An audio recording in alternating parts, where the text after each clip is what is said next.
আর আমরা কোরআনের কথা করছি, হাতত ক্ষমতা নেই দেখে চালু। এটা যদি ইসলামপন্থীদের হাতত ক্ষমতা দেয়, এগুলা মাদ্রাসা আগে হবে।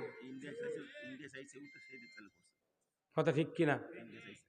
ইন্ডিয়ার কথা কম, ইন্ডিয়ার কাছ থেকে আমরা ইন্ডিয়াকে দেশ বিক্রি দিছি পাগল। ইন্ডিয়ার কথা কমই না, ওই ইন্ডিয়ার নাম মুখ দিলে আমার মুখ আবার ব্রাশ দিয়ে ধোয়া লাগবে। ওই কাফিলউদ্দিন সরকার ঢাকাত কছে শেখ হাসিনা জান্নাতি, জান্নাতি করলু তোর তো এই দেশতি থাকা লাগবে, তুই হারা জোগা কথা ওগুলা তেলবাজি। আবার ওই বাগমারা 15 আগস্টে মোনাজাত করছে এক হুজুর, মাবুদ বঙ্গবন্ধুকে যারা সপরিবারে হত্যা করেছে তাদেরকে জান্নাতুল ফেরদাউস দিয়ে দাও। তুই এই কথা কলু, আমি ওর থাকলে খুঁচে মাটি দিল, তুই কবার কলু কি, তুই কলু কি রে?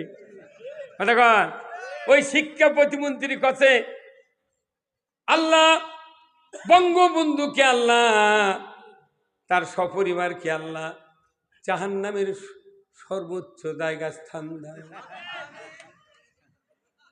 তুই কথা কলু, যত মানুষ আমিন পথে ওরা তুই কবুল হাজায় কি বিপদ হয়ে যাবে? ওদের দোয়া। গতকালকে ফেসবুকে দেখলাম শেখ হাসিনা বক্তব্য দিচ্ছে, সবাই আল্লাহকে ডাকো, আল্লাহ আল্লাহ করো, জালিমদের হাত থেকে, খুনির হাত থেকে দেশকে বাঁচাও। ওই কথা তাহলে ওই দোয়া আল্লাহ কবুল করতে, সেদিন ও কি তারা আছে? তোদের দোয়া দেয়া তোদেরকে আল্লাহ পল্টা দেশে, কারু দোষ নাই। কথা ঠিক কিনা? মুসলিম আমি, সৈনিক আমি, আমি চির রণবীর, আল্লাহকে ছাড়া কাউকে মানি না, নারাই তাকবীর।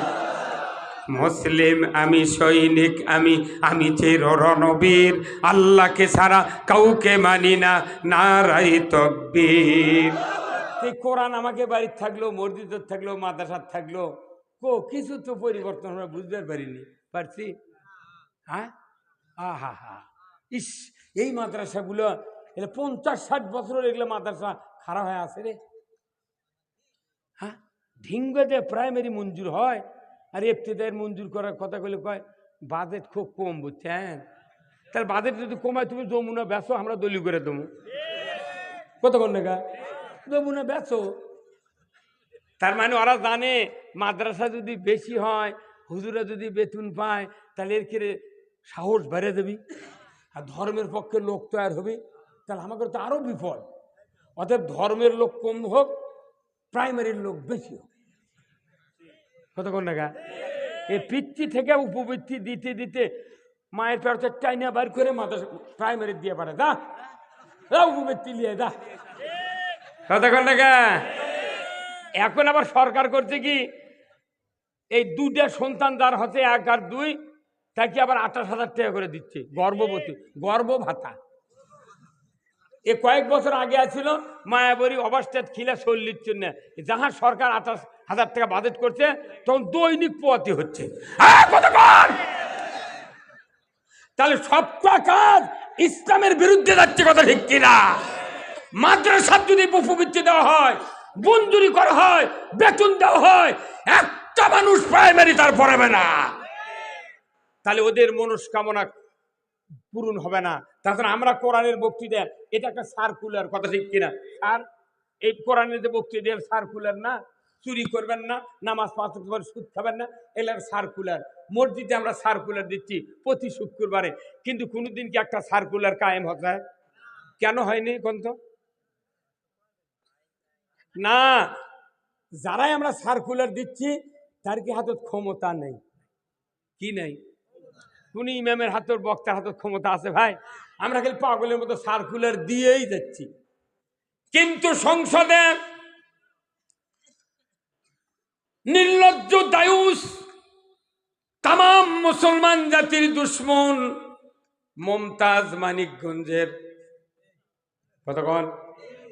সংসদ একটা বিশাল পবিত্র জায়গা, ওই জায়গায় যারা নাট্যপঞ্চা দিয়া, গায়িকা দিয়া যারা গান করলো, ওই গান সমাজে চালু হয়। দীপুমণি বলল, এই বাংলাদেশে 20 কোটি লোক আছে, বিভিন্ন ধর্মের লোক আছে, সকল ধর্মের বই পুস্তকে সকল ধর্মের ছবি তালিকা দেওয়া দরকার। যার ধর্মের বই শুধু তাই পড়লে হবে না, বৈষম্য হবে। অতএব সবাইকে একাকার করে দিতে হবে। প্রাইমারির বইতে দাও সনাতন ধর্মের ওই দেবদেবীর নামের ছবিটা দিয়ে দাও। আর কি করো, ব্যাংলা পান শিখাও, তিরিং তিরিং সাইকেল চালাম শিখাও। অনেক দিন হলে মা বোনেরা আলু ভর্তা বানায়, অনেক মা বোনেরা পেঁয়াজ দেয় না, মরিচ দেয় না, লবণ দেয় না, স্বামীর হাতে পেটনো খায়। অতএব প্রাইমারির বইতে আলু ভর্তার প্রশিক্ষণ দিতে হবে।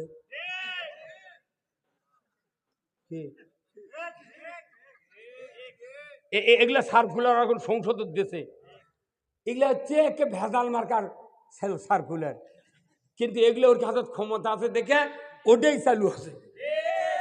আর আমরা কোরআনের কথা করছি, হাতত ক্ষমতা নেই দেখে চালু। এটা যদি ইসলামপন্থীদের হাতত ক্ষমতা দেয়, এগুলা মাদ্রাসা আগে হবে।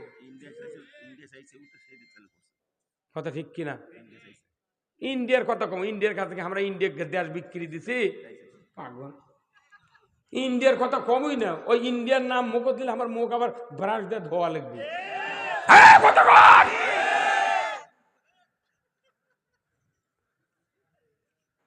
ভাইরা আমার, আজকে জাতির দুর্ভাগ্য, যে দেশে 92% ইমানদার, ওই দেশে 16 বছর আমরা মাহফিল করেছি, অনুমতি না নিয়ে পারিনি।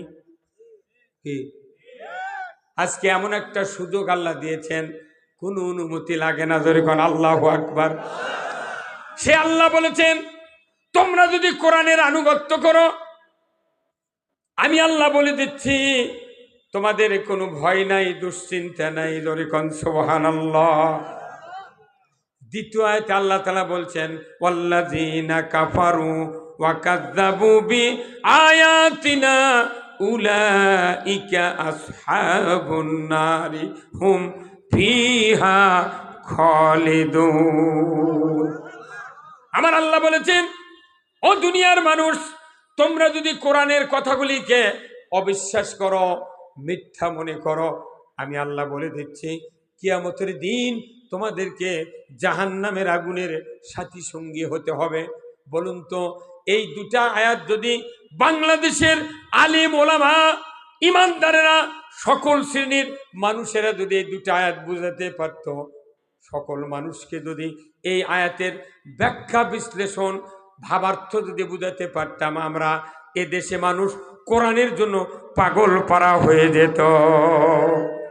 কিন্তু কোরআনের এই কথা বুঝাতে গেলেই আমাদের ব্রেক ধরা হয়েছে। কথা ঠিক কিনা? ব্রেক ধরা হয়েছে। সবাই বক্তৃতা করবে আসলে কিছু কিছু নেতা এসে আমার কথা, হুজুর দেখে শুনে কথা করুন। দেখে শুনে মানে তার মানে কোরআন দেখে দেখে কথা কওয়ার করছে আমার।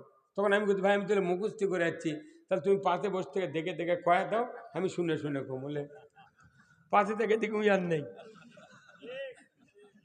মানে আমাকে কি পুতুল পাশে পারে কি ভাই? কথা কি ভাইরা আমার, আজকে বাংলাদেশে 18 কোটি ইমানদার যে দেশে বাস করে, সেই দেশে এখনো যাকাত চালু নাই, সুদ হারাম নাই, পর্দা ফরজ নাই, চুরির হাত কাটার আইন নাই, বাবা গাঁজা খালি 80টা বেত্রাঘাট তাও চালু নাই। মসজিদে জুতা চুরি হয়, মসজিদে জুতা চুরি হবি না কে? ইমাম যদি চুরি হয় বলে যায়, জুতা তো চুরি হওয়া লাগবেই। ওই কাফিলের দিন সরকার ঢাকাত কছে শেখ হাসিনা জান্নাতি, জান্নাতি করলু তোর তো এই ডাসতি থাকা লাগবে, তুই হারা জোগা। ওগুলা তেলবাজি। আবার ওই বাগমারা 15 আগস্টে মোনাজাত করছে এক হুজুর, মাবুদ বঙ্গবন্ধুকে যারা সপরিবারে হত্যা করেছে তাদেরকে জান্নাতুল ফেরদাউস দিয়ে দাও। তুই এই কথা কলু, আমি ওর থাকলে খুঁচে মাটি দিল, তুই কবার কলু কি, তুই কলু কি রে? ওই শিক্ষা প্রতিমন্ত্রী কাছে আল্লাহ বঙ্গবন্ধুকে আল্লাহ তার সপরিবারকে আল্লাহ জাহান্নামের সর্বোচ্চ জায়গা স্থান দেয়। তুই কথা বললি, যত মানুষ আমিন পথে ওটা তুই কবুল হাদায় কি বিপদ হয় দিবি কথা বল। ওদের দোয়া গতকালকে ফেসবুকে দেখলাম শেখ হাসিনা বক্তব্য দিচ্ছে, সবাই আল্লাহকে ডাকো, আল্লাহ আল্লাহ করো, জালিমদের হাত থেকে, খুনির হাত থেকে দেশকে বাঁচাও। ওই কথা তাহলে ওই দোয়া আল্লাহ কবুল করতে সেদিন ও কি তারা আছে? তোদের দোয়া দেয়া তোদেরকে আল্লাহ পল্টা দেশে, কারু দোষ নাই, কথা ঠিক কিনা? মুসলিম আমি, সৈনিক আমি, আমি চির রণবীর, আল্লাহকে ছাড়া কাউকে মানি না, নারাই তাকবীর।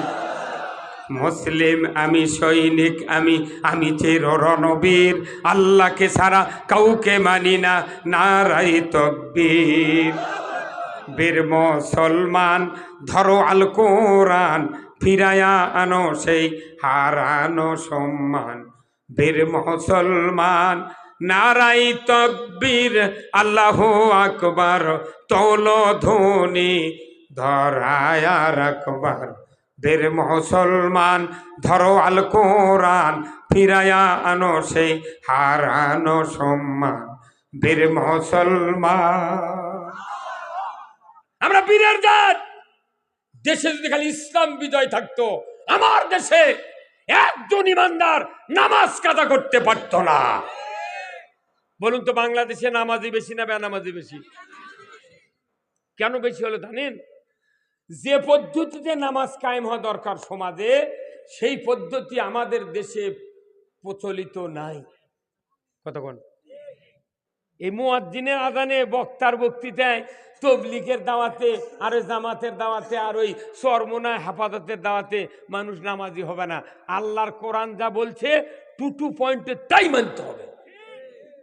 কোরআন বলছে যা, এত বড় বুদ্ধি, এত বড় পরামর্শ পৃথিবীর জমিনে নাই।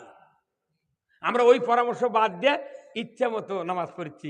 কিরকম ভাইরা আমার, আল্লাহ রাব্বুল আলামিন এই জাতিকে চরিত্রবান বানানোর জন্য, ফাইসা কাদর থেকে বিরত রাখার জন্য, অশ্লীল থেকে, জুয়া থেকে, চুরি ছিনতাই থেকে বাঁচানোর জন্য আল্লাহ তাআলা 5 ওয়াক্ত নামাজ ফরজ করেছেন।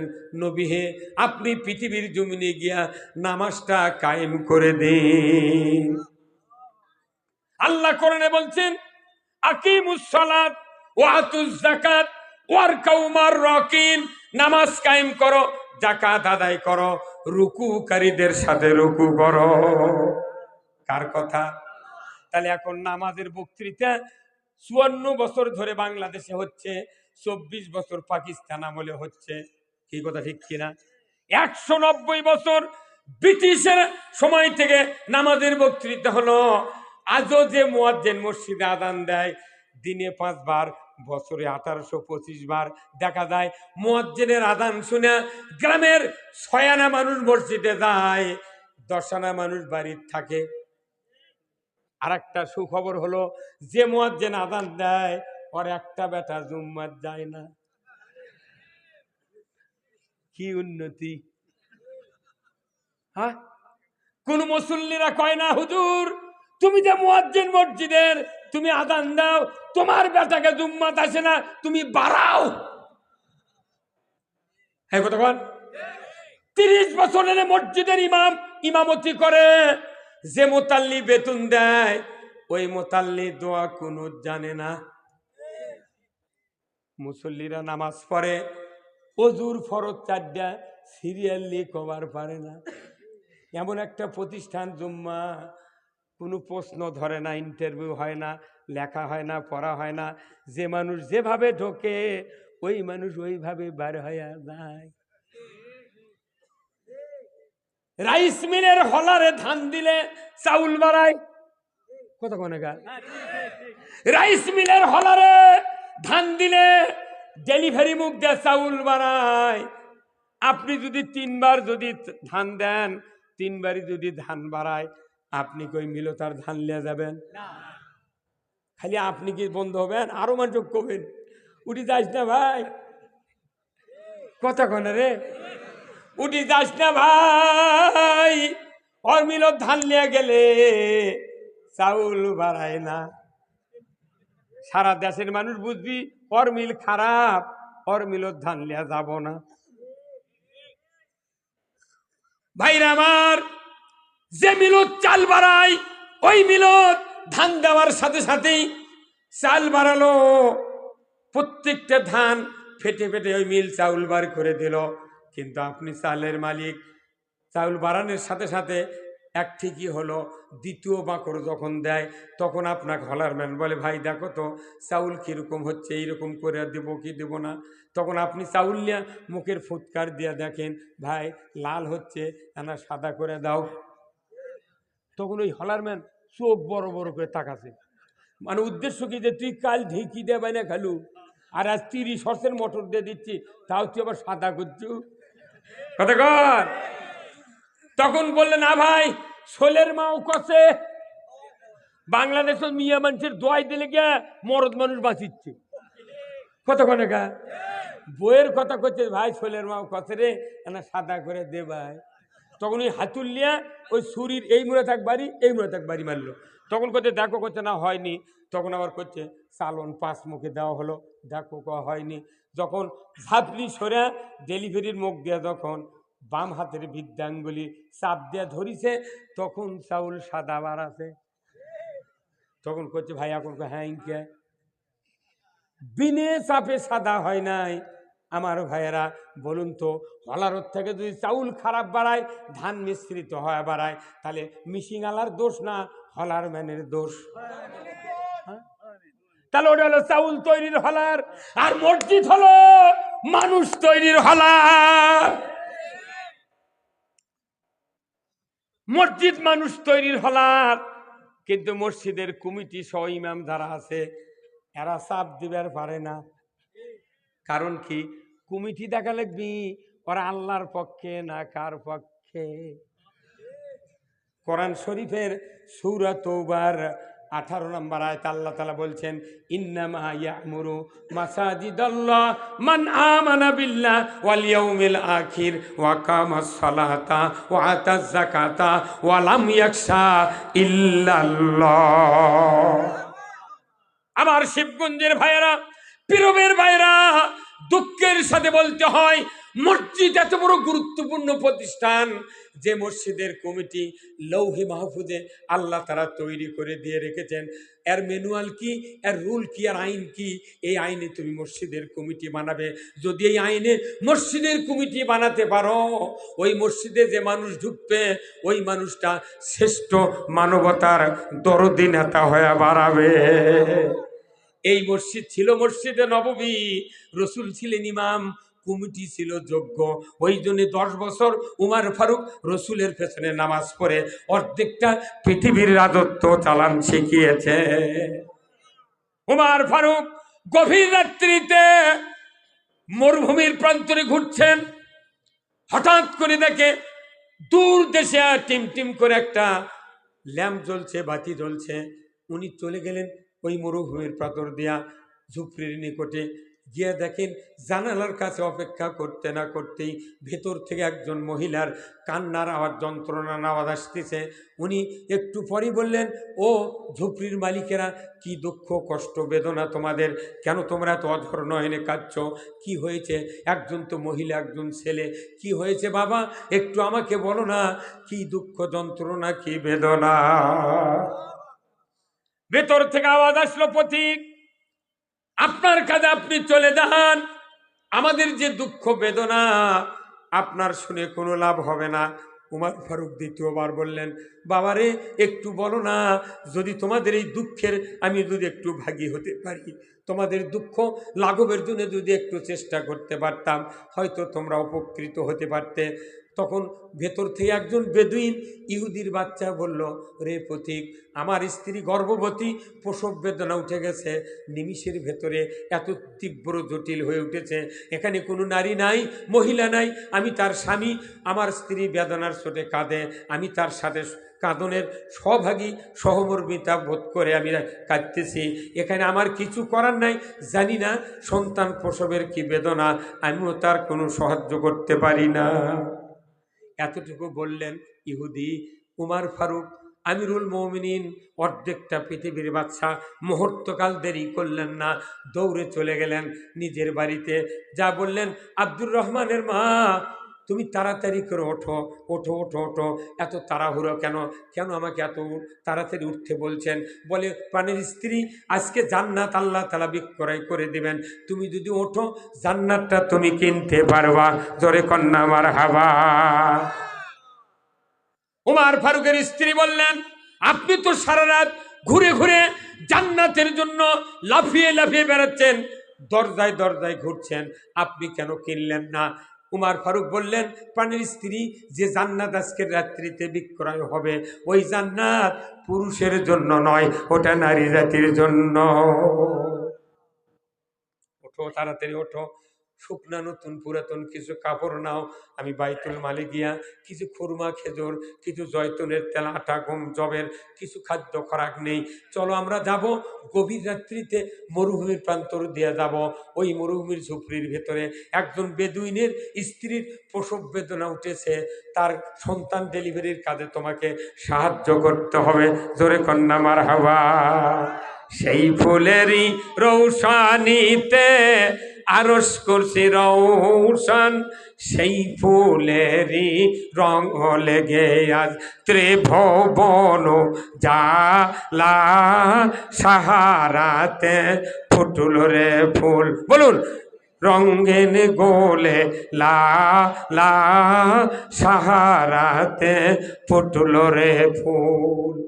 চীনের রসিক ভমর বুলবুল, সেই ফুলের ঠিকানায় কেউ বলে হযরত মুহাম্মদ, কেউ বা কামলি ওয়ালা, সাহারাতে ফুটল রে ফুল, রঙিন গোলে লা লা, সাহারাতে ফুটল রে ফুল।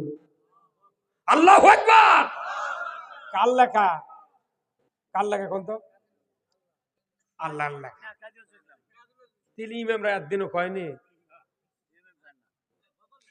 কাজী নজরুল ইসলাম বাংলাদেশে একটা গর্ব, যার গান গজলের সাথে কোরআনের মিশ্রণ আছে। যে মানুষটা মুসলমানদের দেশে জন্মিল, সেই মানুষ হলো বিদ্রোহী কবি। কথা ঠিক কিনা? ব্রিটিশ বিরোধী একটা গান লিখেছিল কাজী নজরুল ইসলাম। হ্যাঁ ব্রিটিশ, এদের সারবি কিনা বল, যদি না সারিস কিলের চোটে হার করিব জল। কথা ঠিক কিনা? কিলের চোটে এই কথা লিখেছে ব্রিটিশ সরকার। হলো কাজী নজরুল ইসলাম বিদ্রোহী কবি কি স্যার? আর মুখ দিয়ে মুখ ঢেকে আছে, মনে হচ্ছে ঘরের সাজ বাঁধিছে, একে মুখই দেখা যাচ্ছে না, আলোক করে করে চোঙ্গা দিয়ে দই ঢুকেছে। ওই তো মুখ দিয়ে খাবার পাবে না, মুখ চালক করে তল্লার মাসের মাছ চোকা করে দই দিয়েছে, লল্লির মধ্যে মুসত লাগলে হারাম হবি দে। কথা কয় না পারে একই কথা বিশ্বকবি আর কাজী নজরুল ইসলাম ব্রিটিশ দইরা দেবার কথা কথা বিদ্রোহী কবি। আর সেই মানুষের কি গান দেখেছেন? কি গান! সেই ফুল, ওই যে উমার ফারুকের নাকত গন্ধ লেগেছে ওই সেই ফুলের, যে ফুলের নাম মুহাম্মদুর রাসূলুল্লাহ। 10 বছর নামাজ পড়ার পর পাশে রসুলের নবুয়তের আগে আবু জেহেল যখন সরকারে ছিল, তখন ওই রকম নেতারা মানুষের বিটি গেতালিয়েছে, কব্বর দিছে। আর রসুলের নেতৃত্বে যে মানুষ তৈরি হলো, সেই মানুষটা মরুভূমির প্রান্তরে একটা বেদুইনের স্ত্রীর প্রসবের কাজে সহযোগিতার জন্য নিজের স্ত্রী নিয়ে যাচ্ছে। তাহলে চরিত্রের কত পরিবর্তন! সরকার পরিবর্তন হলেই মানুষ ভালো হয়। কি কথা ঠিক কিনা? তাহলে সব বাদ দিয়ে আগে এটাই করা দরকার। কথা, আগে অজু কর্ম, তারপরে নামাজ কর্ম, আগে দেশ গঠন কর্ম, তারপরে আমি অন্য ইবাদত কর্ম। একটা মানুষ সারা জীবন রোজা না রাখে, আর কোনো গুনাহ হবে না, খালি 1 মাস না বাদ দিলি হয়। ওই দেশ আছে সুদের ডিপু বেনে থিয়া, ওই কথা আমি সারা বছর 5 দিন ছাড়া ওই যে রোজা ধরতে রাত্রেও রোজা থাকতে চাই। কি মুখ কি আবাদত তুমি আল্লাহর আবেদ। কেউ আবার পাগড়ি বাঁধিছে চৈত মাসে, বৈশাখ মাসে চুল পচে যাচ্ছে তাও খোলে না। হে কথা কোন না। আর আল্লাহ নবী কাছে বদরের যুদ্ধে আল্লাহ জিবরাইলে পাঠাতে চায়, জিবরাইল যাও আমার নবীর সাহাবীদেরকে গর্দানে কোপ দিয়া কাল্লা নামে দিচ্ছে, যাও বেহেশতের থেকে কাপড় নিয়ে দাও। রসুলের সামনে দাঁড়িয়ে মাথা মুড়িয়ে পাগড়ি হিসাবে সোহাত পেছনে ঝুলে দিয়ে দেখায় দিয়ে আসো। অতি তাড়াতাড়ি যেন রসুলের সাহাবীরা এইভাবে মাথা মুন্ডুন করে মানে মুড়ায় নেয়, তাহলে একটা তরবারির আঘাতে তাদের গর্দান কাটবে না। ধরে বলুন ঠিক কিনা? বদরের যুদ্ধে পাগড়ি নাযিল আছে। যে পাগড়ি দিয়ে ইসলাম বিজয় হয় না, যে দাড়ি দিয়ে ইসলাম বিজয় হয় না, যে নামাজ দিয়ে ইসলাম বিজয় হয় না, যে রোজা দিয়ে ইসলাম বিজয় হয় না, যে হজ দিয়ে ইসলাম বিজয় হয় না, যে সুফিগিরি দিয়ে ইসলাম বিজয় হয় না, এই সুফিগিরি এই হজ এই পাগড়ি দিয়ে আল্লাহর জান্নাতে যাওয়া যায় না। ওমর ফারুক স্ত্রীকে নিয়ে যাচ্ছেন, রাস্তার ভিতরে মাঝামাঝি গিয়া আল্লাহর নবীর সাহাবী ওমর ফারুক স্ত্রীকে বললেন, প্রাণের স্ত্রী তুমি আমার স্ত্রী, তোমাকে আমি একটা কথা বলি, খবরদার, তুমি যে আমার স্ত্রী আর আমি যে খলিফা, ওই বেদুইনের কাছে পরিচয় তুমি দিবা না।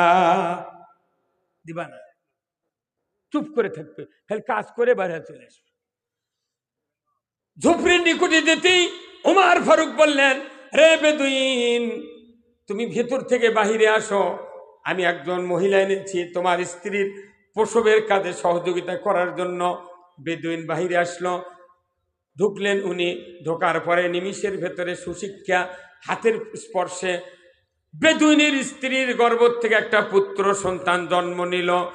চাঁদের মতো ফুটফুটে দেখেই খলিফার স্ত্রী এত আবেগ হারিয়ে ফেললেন।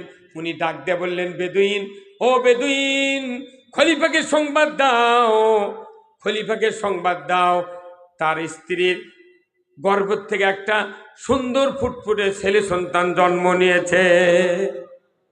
বেদুইন দরদার চিন্তা করছে, খলিফা মানে বাংলাদেশের খলিফা কারা? যারা কাবুল ছেড়ে করে। আর মক্কার খলিফা মানে কি? উমর ফারুক। ইহুদি বুঝতে পারছে, তাহলে তো উমর ফারুক হবি খলিফা। দৌড়ে চলে গেলেন, দৌড়ে চলে গেলেন, গিয়া খেজুর গাছের নিচে উমর ফারুকের মুখের কাছে মুখ লাগায় দেয়া। দেখছেন বাস্তবিক উমর ফারুক পায়ের উপরে লুটিয়ে পড়ল। ইহুদি গড়াগড়ি দিচ্ছে, উমর ফারুক আমিরুল মুমিনিন, এত বড় নিকৃষ্ট কাজে কেন আপনার স্ত্রীকে এনেছেন? আমার মতো ইহুদি মরে যায়, পচে যায়, গলে যায়, আপনার কোনো ক্ষতি হতো না। কি কারণে এই কামটা করেছেন? আপনি আমাকে মাফ করুন, আমি বলি তো আমি আপনার ক্ষতি করেছি। উমর ফারুক দুই হাত দিয়ে ইহুদিকে বুকের সাথে জড়িয়ে ধরে বললেন, ও ইহুদি, ও বেদুইন, তুমি চিন্তা করো না, কোনো জাতি বলে হিংসা নিন্দা নাই, এটা আমার রসুলের শিক্ষা। ধরে কন মারহাবা। এটা রসুলের শিক্ষা। তোমার স্ত্রীর কষ্ট শুরুর আগে আমি তোমাকে সাহায্যের হাত বেরিয়ে দিতে পারি নাই, এই জন্য আমি তোমার কাছে ক্ষমা প্রার্থী। যদি ক্ষমা না করো, কিয়ামতের দিন আমি আসামির কাঠগড়ায় আমাকে দাঁড়াতে হবে। এই কথা বলার সাথে সাথেই ইহুদি চোখের পানি ছেড়ে দিয়ে বলল, হুজুর আমিরুল মুমিনিন, যাব না পিতামাতার কাছে বোঝাপড়া করার জন্য, ভাই ভাগ্যরের কাছে, ফ্যামিলির লোকের কাছে যাব না, স্ত্রীর কাছে সন্তান দেখার জন্য এক মুহূর্ত দেরি করব না। বুঝতে পেরেছি ইসলাম কারে বলে, কোরআন কারে বলে, দিন কারে বলে, নবীর শিক্ষা কারে বলে। আজকে সহজতে আপনার হাতে হাত দেয়া আমাকে আপনি কালিমা পড়ে মুসলমান বানায়া নেন। ইসলাম কারে বলে এ কথা এই জন্যই বললাম যে রাষ্ট্রশক্তি যদি ইসলাম মানে, তাহলে আপনার আমার জন্য ইসলাম মানা সহজ, একবারে সহজ। আর রাষ্ট্রশক্তি ইসলাম যদি না মানে, দুনিয়ার বিপদ আমাকে। কি যতগুলো টাকা বাংলাদেশে চুরি হতে রে, ওই টাকাগুলো ইউরিয়া সার, আলু, পেঁয়াজ ভর্তুকি দিলে, কারেন্ট ভর্তুকি দিলে, কারেন্ট ফ্রি বানো হয়নি, সারের বস্তা 150 টাকা বস্তা, আলু 6 টাকা কেজি। কতক্ষণ টাকা? এখন এই যে ফেসবুকে স্ট্যাটাস দিচ্ছে সরকারি অফিসাররা যে পেঁয়াজের দাম কমাও, ইটার দাম কমাও, উডের দাম কমাও। তার মানে কি এর কি ঘুষের টাকা কমে গেছে? এখন আসল টাকা হাত পড়ছে, এর কি অত্যাচার বেশি হয়ে গেছে।